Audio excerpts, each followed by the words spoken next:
Իսկ հիմա կանենք հաջորդ էքսպերիմենտը, տեսնում եք այստեղ 14 արկանը, դա умеренность картны, рештаки, 10-րդ արկանը колесо фортуны, ուժի карта, верховная жрица, տեսնում եք, հա, ուրեմն այստեղ звездан է,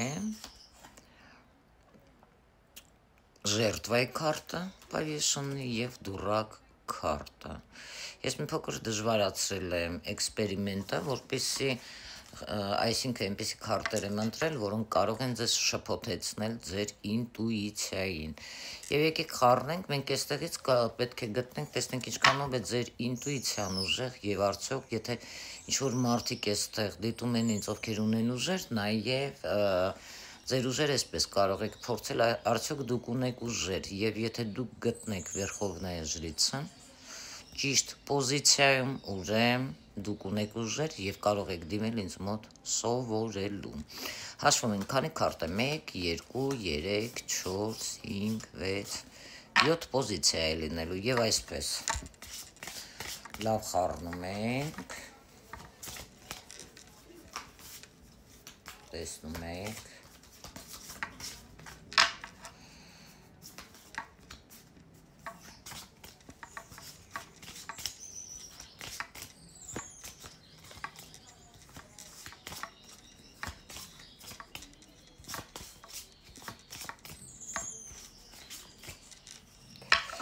Եվ այսպես ես կարտերը դնում եմ առաջի պոզիցիա, երկրորդ պոզիցիա, երրորդ պոզիցիա,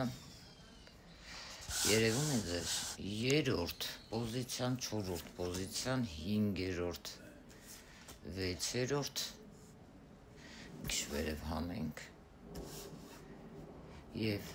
7-րդ պոզիցիան։ Նայեք այս, առաջի պոզիցիա, երկրորդ, երրորդ, չորրորդ, 5, 6, 7։ Այս 7 պոզիցիաների մեջից պետք է ընտրեք միայն մեկ պոզիցիա, որտեղ որ գտնվում է Վերխովնայա ժրիցը։ Այսպես անենք, ընտրություն կատարեք եւ գնացինք։ Չգիտեմ ինչու ես նորից ընտրում եմ առաջի պոզիցիան, եկեք սկսենք երրորդից, երկրորդից ովքեր ընտրել են, առաջինից, ես ճիշտ էի լի, եթե մյուսները